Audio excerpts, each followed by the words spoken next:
الله الصلاة والسلام على رسول الله وعلى آله وصحبه أجمعين. أولا الله سبحانه وتعالى أيام هذا نسكله. ثانيا حضور كون أكسن كسوق يبقى حفلة وحان أدر دار ميا نفط إذا يجب عبسد إلهي سبحانه وتعالى.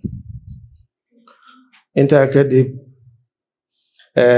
waxaan u mahad celinaynaa walaalaha fakaray oo diyaariyay noona furay macadkan kuna soo kordhiyay biyadii tacliimta iyo cilmiga iyo dacwada awalba culimadu ay dadaal badan ku bixinayeen.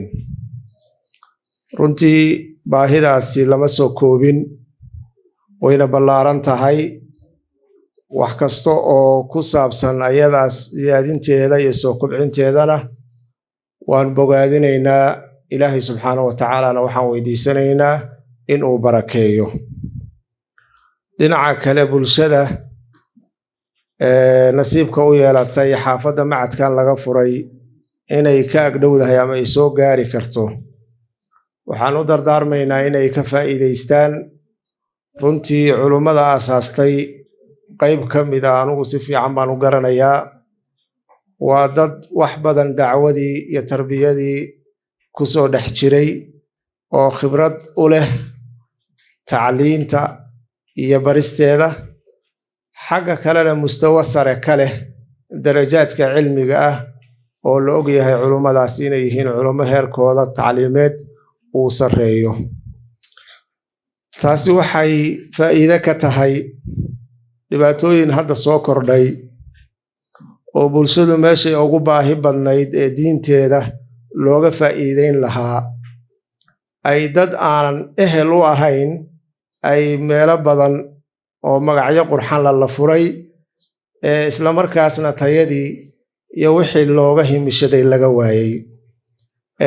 sida raggan oo kale waa loo baahan yahay dad cilmigii garanaya khibradna u leh dhinac walbana u sarreeyo mustawa ahaan iyo maaragtay khibrad ahaan inay bulshada ka haqabtiraan baahideeda.